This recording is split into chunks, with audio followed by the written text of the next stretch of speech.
আপনার বড় নাপাকি যদি থাকে শরীরে, স্বামী স্ত্রীর ব্যবহার অথবা স্বপ্ন দোষ, এই দুইটা বাদ দিয়ে এমনি ছোটখাটো নাপাকি আপনি পোশাক করে আসলেন, কোনো অসুবিধা নেই। কোরআন ধরবেন, পড়বেন, বুঝবেন, কোনো অসুবিধা নেই।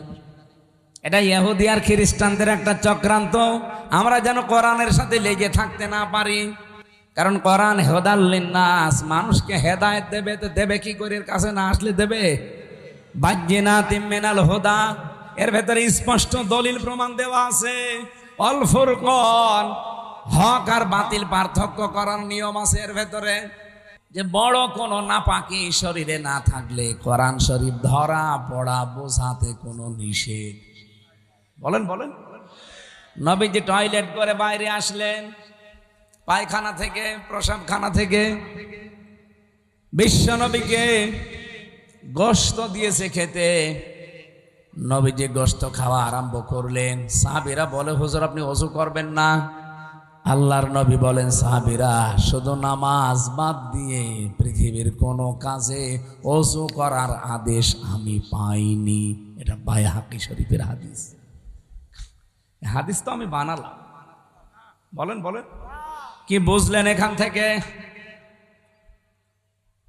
আপনি কি কথা বুঝতেছেন? কি বুঝলেন আপনি এখান থেকে? যে ওযু করে শুধু নামাজ পড়ার জন্য আমি আদিষ্ট হয়েছি, নামাজের আগে ওযু করা লাগবে।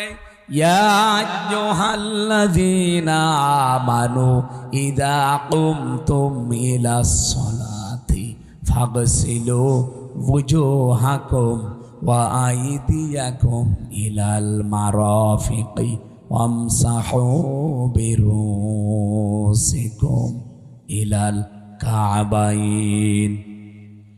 সূরা মায়েদার ভেতরে আল্লাহ জানিয়েছেন, ইমানদার মানুষেরা যদি নামাজের ইচ্ছা করো যে আমি নামাজ পড়বো, তাহলে আগে ওযু করা লাগবে। এই নির্দেশ কার?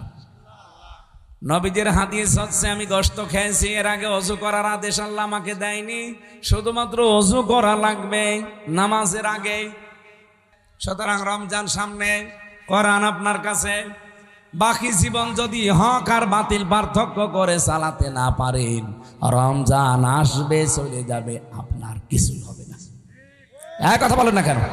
আপনার কিছু হবে? এই যে ভাইয়ের বয়স মনে করেন 50 বছর হয়েছে,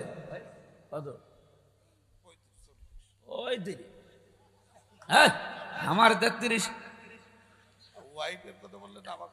আপনার 53। তাই তো বলি, কিরকম? আমার বাবার বয়স 55।